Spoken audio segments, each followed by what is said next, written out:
19일 워싱턴 지역으로 겨울산 원정 등반에 나섰던 뉴욕 한인 산악회 회원 3명이 사망하고 1명이 부상당하는 사고가 발생해 지역사회에 충격을 주고 있습니다.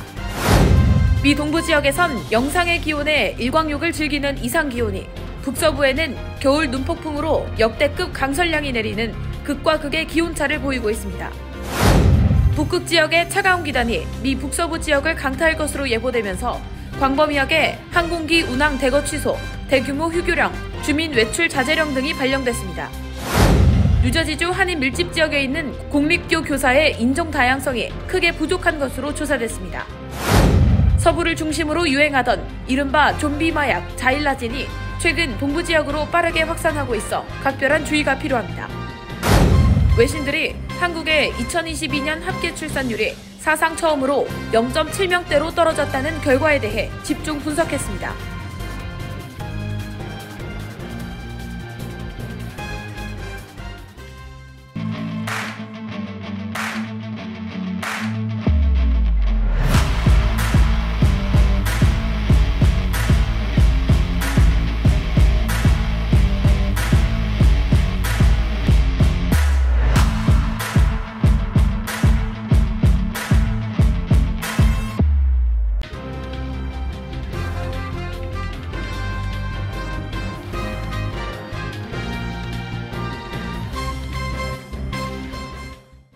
여러분 안녕하십니까?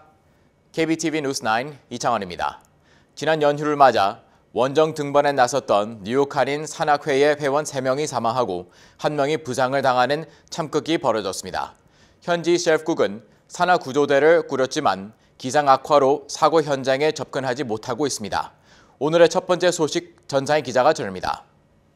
워싱턴주 첼런 카운티 셰리프국에 따르면 지난 19일 오후 1시쯤 시애틀에서 동남쪽으로 약 70마일 떨어진 알파인 레이크 원더니스 콜척 피크 등반에 나선 뉴욕 한인 산악회 소속 한인 7명 중 4명이 약 6,000피트 지점에서 눈사태에 휩쓸려 등산로 절벽에서 약 500피트 아래로 추락했습니다. 워싱턴주 한인 산악회 관계자들에 따르면 이날 사망한 한인들은 뉴욕 한인 산악회 소속의 60세 뉴욕주 여성, 66세 뉴저지주 남성, 53세 커네티컷주 남성이며 56세 뉴욕주 한인 남성은 부상을 당했습니다. 이들 일행은 사고 당시 약 7,600피트 높이를 등산하고 있었습니다. 관계자들에 따르면 뉴욕 한인 산악회 소속 7명은 지난 16일 시애틀에 도착한 뒤 시애틀 지역 한인 산악인 3명과 합류해 주말인 18일 콜척 피크 정상으로 스키와 등산 산행을 떠났으며 이들은 산에서 18일 캠핑을 한 뒤 다음 날인 19일 오후 1시쯤 거대한 눈사태를 맞아 희생됐습니다. 셰리프국은 보도자료를 통해 실종자와 사망자를 제외한 4명은 베이스 캠프로 돌아와 생명에 지장 없이 안정을 취하고 있다며 산악 구조대 22명이 구조에 나섰지만 눈보라 등으로 현장 재접근은 어려운 상황이라고 전했습니다. 해발 8,705피트인 콜척 피크는 북미의 에베레스트로 불릴 정도로 산악인에게 인기가 높지만 경사도가 50도에 이르고 산세가 험해 안전사고가 빈발하고 있습니다. 재미대한산악연맹과 당국은 안전한 산행을 위해 가는 지역의 기상 조건을 확인하고 고산 환경에 대비한 철저한 준비가 필요하며 파트너와 함께 산행할 것과 GPS 장치와 휴대폰 추가 배터리 기기를 챙기고 행선지와 출발 및 예상 귀가 시간 등을 주변 사람에게 알리며 모르는 곳은 가지 말 것을 조언했습니다. KBTV 뉴스 전상입니다. 동부에서 영상의 기온에 시민들이 일광욕을 즐기는 이상 고온이 이어지는 가운데 북부와 서부에서는 겨울 눈폭풍에 휩싸이면서 역사적인 강철량을 기록하고 있어 이들 지역에는 이동과 여행 자제 경고가 내려졌습니다. 계속해서 전상희 기자의 보도입니다. 기온이 영상 15도를 기록한 지난주 뉴욕 센트럴파크에는 겨울 외투를 입지 않은 채 햇살을 즐기러 공원을 찾은 시민들을 쉽게 찾아볼 수 있었습니다. 뉴욕타임즈는 따뜻한 겨울은 추위를 싫어하는 사람들에게는 희소식이지만 겨울 스포츠를 즐기거나 겨울 특수를 누려야 하는 사업가들에게는 재앙이라고 보도했습니다. 뉴욕주 여러 지역의 겨울 축제, 얼음 낚시 대회, 눈썰매 행사도 줄줄이 취소됐습니다. 뉴욕주의 아딜론덱 산맥에서 스노우모빌 체험장을 운영하는 마크 메이어는 지난해 같은 기간보다 매출이 80에서 90% 줄었다며 16개 객실 중 2개만 찾고 예약도 계속 취소되는 상황이라고 전했습니다. 올해 뉴욕주의 많은 지역은 적설량 부족이 심각한 수준으로 뉴욕주 로체스터시의 지난달 누적 적설량은 23cm가 채 되지 않았는데 이는 1946년 이후 최저라고 뉴욕타임즈는 전했습니다. 스캇 브랜디 뉴욕 스키 무역협회 회장은 따뜻해진 날씨 때문에 뉴욕주 스키장 50곳을 방문한 손님이 지난해보다 10에서 20% 감소한 것으로 추정된다며 힘든 겨울이었다고 말했습니다. 한편 30만 명 이상의 주민들에게 폭설, 비바람이 섞인 기상경보가 발령됐습니다. 국가기상센터는 이번 폭풍을 두고 피해 지역 사람들에게 극도로 파괴적일 것이라며 폭풍 피해 지역의 여행을 중단할 것을 요구했습니다. 지난주 중반부터 다코타, 네브라스카, 미네소타, 아이오와, 위스콘신에서 최고 시속 50마일의 강풍이 불었고 일부 지역의 기온은 영하 50도까지 떨어졌습니다. 폭풍의 여파로 서부 캘리포니아주에서는 폭우가, 시에라 네바다 산맥에서는 폭설이 내렸습니다. 폭풍은 내일 북동부 뉴 잉글랜드 지역으로 이동해 이 지역에 폭설과 함께 비가 내릴 것으로 예상되고 있습니다. KBTV 뉴스 전상입니다. 한편 북극 지역에서 몰린 차곤 기단이 미 북부와 서부 지역의 광범 위하게 내려오면서 비상이 걸린 29개 주의 항공기 운항도 대거 중단됐습니다. 눈보라와 결빙, 폭우, 강풍 등 악천후가 강타할 것으로 예보된 서부의 캘리포니아부터 중부의 미네소타, 동부 메인주까지 모두 1,400여 편 이상의 항공기 운항이 취소됐고 대규모 휴교령과 주민 외출 자제령도 발령됐습니다. 김은지 기자의 보도입니다. 기상청은 북극 기단이 캐나다를 거쳐 미국 본토로 하강하면서 겨울 폭풍에 따른 악천후가 북부와 서부 지역을 중심으로 29개 주에 강타할 것이라고 예보하고 경보를 발령했습니다. 서부 시간 기준 오늘 오전 11시 북부와 서부 지역에서 출발하는 국내선과 국제선 항공기가 줄줄이 취소되면서 현재까지 1,400여 편 이상이 취소된 상황입니다. 미네소타와 위스콘신, 와이오밍, 사우스다코타, 노스다코타 등 중북부 지역에는 폭설 경보가 내려졌습니다. 이와 함께 기상청은 오늘 해당 지역에 거주 중인 6,500만여 명의 주민을 대상으로 혹한과 눈보라, 결빙, 폭우와 강풍에 대비해야 한다며 각별한 주의를 당부했습니다. 기상청은 미네소타주 미니애폴리스와 세인트폴에 23일까지 많은 눈이 내리면서 30년 만에 처음으로 최대 60cm 이상 적설량을 기록할 수 있다고 예보했습니다. 또 일부 지역에서 섭씨 영하 30도에서 최대 영하 50도까지 기온이 떨어지며 강추위에 대비해야 할 것으로 전망했습니다. 미네소타 주지사는 겨울 폭풍에 대비해 경찰 및 구조 인력을 정비하고 주민들에게 외출 자제령을 내렸습니다. 또 겨울 폭풍 경보에 대비해 현재 미네소타, 사우스다코타, 노스다코타, 위스콘신주는 대규모 휴교령을 내렸습니다. 미네소타주 의회와 사우스다코타주 행정부는 사무실을 폐쇄하고 온라인 업무로 전환한 상태입니다. 캘리포니아주 북부 지역에선 강풍을 동반한 겨울 폭풍으로 송전선이 끊기면서 14만 가구와 사업체가 정전 피해를 봤습니다. 캘리포니아 로스앤젤레스 기상청은 인근 산악지대를 중심으로 겨울 폭풍에 대비할 것을 당부했습니다. KBTV 뉴스 김은지입니다. 뉴저지주 한인 밀접 지역에 있는 공립교 교사의 인종 다양성이 크게 부족한 것으로 조사됐습니다. 주 전역의 아이젠 교사 비율도 2%로 다른 인종에 비해 가장 적었습니다. 강정민 기자가 보도합니다. 주교육국 통계 자료에 따르면 2020년에서 2021학년도 기준 한인 밀집 지역인 펠팍, 포트리, 레오니아 등의 아시안 학생 비율은 총 학생 인구 중 20에서 46%대를 기록할 정도인 반면 아시안 교사 비율은 2에서 12%대에 그치는 수준인 것으로 파악됐습니다. 포트리의 경우 아시안 학생 비율이 46.4%에 달해 전체 학생 중 절반 가까이가 아시안 학생일 정도로 비율이 높았지만 아시안 교사 비율은 11.5%에 그쳤습니다. 레오니아도 아시안 학생 비율이 41.7%를 차지하고 있지만 아시안 교사 비율은 12.3%에 불과했습니다. 이외에도 클로스터, 크레스킬, 테너플라이 등 북부 버겐 카운티 타운들과 팰리세이즈 파크, 리치필드 등 주요 한인 밀집 지역도 아시안 학생 비율 대비 아시안 교사 비율이 현저히 낮았습니다. 주 전역으로 봐도 학생 중 10%가 아시안이지만 교사 중 아시안 비율은 2%로 인종 중 가장 적었으며 반면 백인 교사의 비율은 전체 교사 중 83%로 히스패닉 8%, 흑인 7%, 아시안 2%보다 월등히 높았습니다. 이러한 현상은 학생들이 인종적으로 점차 다양해지고 있는 환경에 대한 준비가 부족해질 가능성이 높다는 우려를 낳고 있습니다. 한편 일각에서는 교사의 위상이 떨어졌을 뿐만 아니라 교사 양성을 위한 과정이 번거롭고 초봉이 낮아 아시안 교사 충원에 어려움이 따른다는 분석도 제기됐습니다. 한편 센서스국 통계에 따르면 2022년 7월 1일 기준 뉴저지주의 아시안 비율은 10.3%를 기록 중이며 2021년 중에 100만 명대를 돌파했습니다. 10년 만에 44%가 증가한 것입니다. 아메리칸 커뮤니티 서베이 5년 추정치 통계에 따르면 뉴저지주 한인 인구는 10만 9,856명, 버겐 카운티는 6만 3,558명으로 집계됐습니다. KBTV 뉴스 강정민입니다. 최근 규제 대상이 아닌 동물 진정제약이 마약으로 유통되면서 심각한 부작용을 일으키고 있습니다. 심각할 경우 살이 괴사되면서 절단하거나 사망이 이를 수 있는 것으로 알려졌는데요. 서부를 중심으로 유통된 해당 약물이 최근 동부에서도 빠르게 퍼지고 있어 각별한 주의가 요구됩니다. 김은지 기자의 보도입니다. 최근 트랭크라고 불리는 마약 성분 자일라진이 미 전역 대도시를 초토화시키고 있습니다. 보건당국은 동물 진정제로 주로 사용되는 자일라진은 몸을 좀비화시키는 위험한 물질일 뿐 아니라 피부를 괴사시켜 죽게 할 수 있다고 경고하고 나섰습니다. 전문가들은 이 약물이 동물 진정제로 FDA의 승인을 받은 약물이지만 사람에게 직접 사용하는 것은 위험하다고 우려하고 있습니다.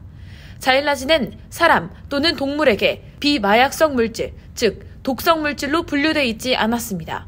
때문에 독성 검사가 제대로 이루어져 있지 않았으며 위험성에 대한 정보가 제대로 없었던 것이 사실입니다. 주로 샌프란시스코, 로스앤젤레스에서 유행처럼 유통되던 자일라진은 실제로 좀비 마약이라고 불리기도 합니다. 자일라진은 주로 헤로인 사용을 줄이기 위한 목적으로 사용돼 왔지만 최근 서부를 중심으로 펜타닐 등 다른 약물과 함께 마약으로 유통되고 있습니다. 자일라진은 진정제와 비슷한 증상을 보이며 극도의 졸음 또는 호흡이 비정상적으로 느려지고 얕아지거나 상처 부위가 급속히 번지는 등의 증상이 나타날 수 있으며 이를 여러 번 투약할 시에는 몸 곳곳에 딱지가 생기고 물집이 올라오는 것으로 알려졌습니다. 이렇게 생긴 상처 및 딱지는 몇 시간 내로 순식간에 괴사하며 살이 녹아내리는 것으로 파악됩니다. 심각한 경우에는 괴사된 부위를 절단해야만 감염을 차단할 수 있는 것으로 전해져 각별한 주의가 필요합니다. 필라델피아 지역 정신건강봉사센터는 현재 필라델피아 지역에 자일라진이 이미 널리 퍼져 있는 상태로 공급 포화 상태라고 우려했습니다. 이어 뉴저지와 뉴욕 등 지역을 향해 위험하다는 이 경고를 듣고 대비해야 한다고 촉구했습니다. 실제로 작년 11월 필라델피아에서 유통되고 있는 약물 샘플의 90% 이상에서 자일라진이 발견됐습니다.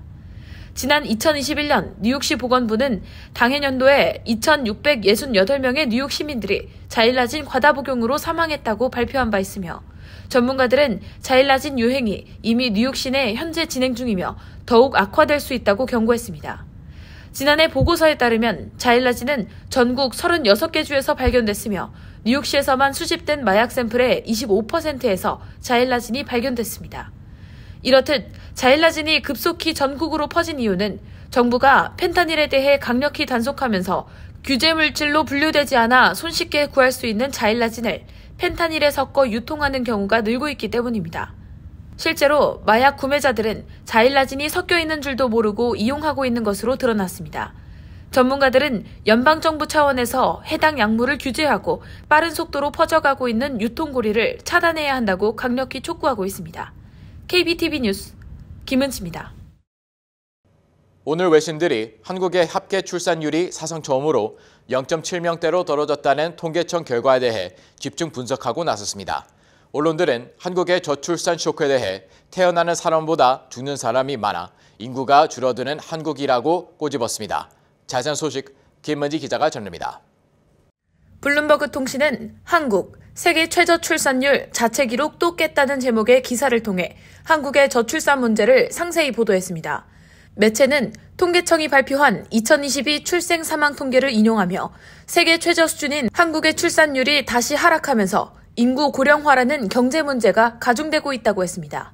이날 통계청 발표에 따르면 지난해 출생아 수는 24만 9천 명으로 1년 전 26만 600명보다 1만 1,500명 감소했습니다. 가임 여성 1명이 평생 낳을 것으로 예상되는 평균 출생아 수인 합계 출산율은 작년 0.78명으로 2021년 0.81명보다 0.03명 줄었습니다. 블룸버그는 한국의 저출산 쇼크의 원인으로 여성차별, 높은 집값과 교육비 부담 등을 꼽았습니다. 이어 경제학자들은 여성들이 아이를 낳아 일자리를 잃는 것에 대한 걱정을 덜 수 있도록 한국이 양성평등에 더 큰 노력을 기울여야 한다고 제언한다라며 교육비와 집값도 출산율에 압박을 주는 요인 중 하나라고 했습니다. CNN은 물가 상승, 세대 갈등, 결혼에 대한 인식 변화 등도 저출산 배경으로 들었으며 또 비혼 여성의 시험관 시술이 허용되지 않는 점 등도 언급했습니다. 지난해에도 통계청의 2021 한국 출산율 통계가 발표됐을 때에도 영국 BBC는 한국은 2020년 처음으로 출생자보다 사망자가 더 많아져 노동력 부족이 현실화할 전망이라며 한국의 인구가 계속 줄면 경제를 성장시키고 고령 인구를 돌보고 군대에 징집할 수 있는 사람이 부족해진다고 했습니다. 당시에도 매체들은 출산율 하락의 이유로 여성차별 문제를 비중 있게 다뤘습니다. 한국의 여성들은 교육 수준이 높지만 한국은 부유국 중 성별 임금 격차가 높은 국가라며 한국에서 가사와 육아의 대부분은 여전히 여성의 몫이며 여성은 출산 후 직장을 그만두거나 경력이 단절되는 경우가 많다고 했습니다. 또 역시나 출산과 육아에 따르는 경제적 부담도 원인으로 들며 한국에서 아이를 키우는 것은 비용이 많이 든다. 많은 젊은이가 천문학적 주거비에 부담을 느끼고 있다고도 했습니다.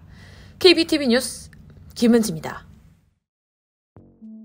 캐시 호컬 뉴욕 주지사는 고숙련 이민자들이 직업을 쉽게 찾을 수 있도록 돕기 위해 뉴욕주 전문 진로 프로그램을 확대하며 3년간 총 438만 달러의 보조금을 투입해 지역별 관련 기관에 제공하기로 했습니다. 건축, 엔지니어링, IT, 교육, 소셜워크, 경제, 비즈니스 매니지먼트, 언론 등 분야에 특별히 초점을 맞췄습니다. 전문 진로 프로그램에 신청하려면 미국에 온 지 10년 이내로 취업이 허용되는 신분을 갖고 뉴욕에 거주하고 있어야 하며 학사 학위 또는 이에 상응하는 전문 교육을 받았고 중고급 수준의 영어 말하기 능력을 지녀야 합니다. 노사관계 노동자 연구소 연구진은 보고서를 통해 지난해 미국 전역에서 파업 417건과 사업장 폐쇄 7건 등 424건의 조업 중단이 발생한 것으로 집계됐다고 발표했습니다. 이는 2021년보다 51.97% 늘어난 것입니다. 보고서에 따르면 조업 중단 참가자 수도 2021년 14만 명에서 지난해 22만 4천 명으로 60% 늘어났으며 이들의 조업 중단 일수 합계는 444만 일에 달했습니다. 조업 중단 건수는 교육 부문이 참가 노동자 수 60.4%, 파업 일수 56.3%로 최대 비중을 차지했고 숙박 요식업이 34%를 차지했습니다. 조업 중단의 원인으로는 임금 인상이 234건으로 가장 많았고 보건 안전 문제가 107건으로 뒤를 이었습니다. 연방주택관리국이 생애 첫 주택 구매자들과 저소득층을 대상으로 한 주택담보대출 보험료를 낮춰주기로 했다고 월스트리트저널이 보도했습니다. 이번 조치로 해당 보험을 이용해 27만 달러를 대출받은 경우 약 월 70달러 정도의 보험료 부담이 줄어들 것으로 예상됩니다. 대출자는 자신이 돈을 갚지 못할 경우 대출한 금융기관의 손해를 막기 위해 보험에 가입하는데 이 보험이 없었다면 대출이 어려웠을 저소득층의 대출 접근성을 개선하는 기능을 하게 됩니다. 지난해 공격적인 금리 인상 여파로 주택 수요가 크게 위축됐고 역대 최고 수준으로 높아진 집값에 대출 금리까지 치솟으면서 수요자들의 주택 매수 여력은 매우 축소된 상태입니다. 연방정부 산하 21개 부처 감사관실과 연방수사국, 연방국세청 등이 총동원돼 팬데믹 긴급지원금으로 제공했던 PPP는 물론 긴급재난지원금, 실업수당 등을 허위 청구한 업체와 개인들을 추적하고 있습니다.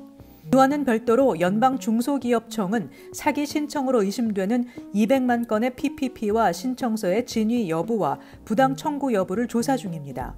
연방정부는 비즈니스 업주와 개인들의 정부 지원금 사기 규모를 1,000억에서 1,630억 달러 선으로 추산하고 있습니다. 조 바이든 대통령은 지난해 연방 금융사기에 대한 공소시효를 당초 5년에서 10년으로 2배 늘린 법안에 서명함으로써 앞으로 10년 동안 팬데믹 긴급 지원금 사기 행각을 끝까지 추적해 단죄할 것임을 예고한 바 있습니다. 잠시 후 커뮤니티 브리핑을 전해드립니다.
이어서 환율과 증시 전해드립니다.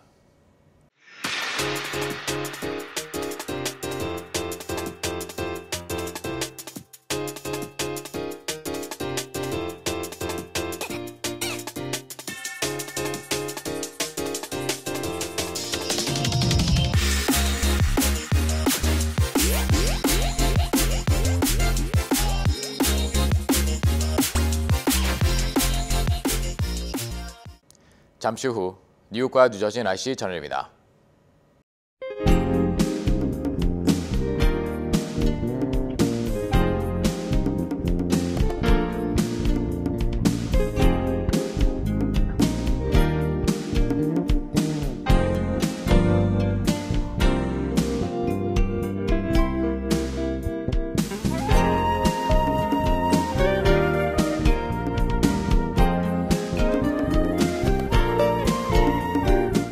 KBTV 뉴스 9 마칩니다. 오늘도 시청해주셔서 감사합니다. 편안한 밤 보내시기 바랍니다.